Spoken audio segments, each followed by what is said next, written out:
Hi everyone, my name is Gaurav Singh. I'm a PhD student here at UTA at TWiST Lab, supervised by Dr. Debashri Roy at Computer Science and Engineering Department. Today we're going to unbox this LIMO Pro Robots that we got from Agile Robotics for our lab to do some experiments on. So yeah, let's do it.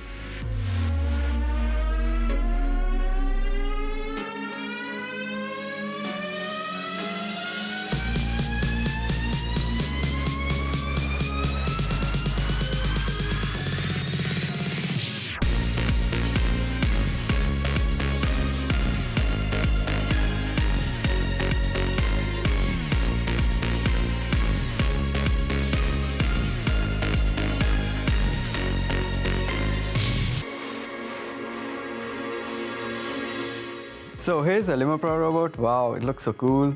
So it comes with so many things equipped in it. So first, here is the depth camera. It's called Orback Dubai depth camera. So it helps in checking the depth of the objects in front of it. But when it's darker and it's not able to see too much, that is when the LiDAR comes into play. It's called EAI Pro LiDAR. It also comes with Wi-Fi antennas. It also comes with really powerful computing systems, which is called NVIDIA Orin Nano. This Orin Nano is equipped with 6-core Ampere GPU. But the really cool thing about this LIMO Pro Robots are its huge wheels, which makes going on any difficult terrain very easy. So it comes with these special wheels as well, which makes it steer sideways.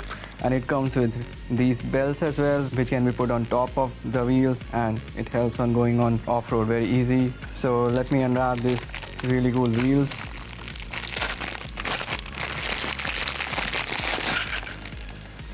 These wheels come with little rollers, which can help it steer sideways. It also comes with a really huge battery. It is a 96 milliampere battery, which can help it last a little longer. So this is the depth camera. Here is the LiDAR sensor, and here is the IMU sensor. And here on the side is a Jetson Orin Nano. This green button is for powering on this LIMO Pro Robot, and here it comes with a 7-inch screen. So with these LIMO Pro Robots, we are creating a network robotics testbed at UTA, which is really new, where there will be multiple robots and each robot will be connected to each other like in a swarm. They will also be connected to a centralized robot, where the centralized robot will help in the flow of information really fast. These testbed will help us in application areas where the humans themselves cannot go, like the disastrous zones and the highly dynamic environments. And one such application of these network robotic is autonomous smart surveillance system that we're working on in this summer, and we're really excited about it. Cheers.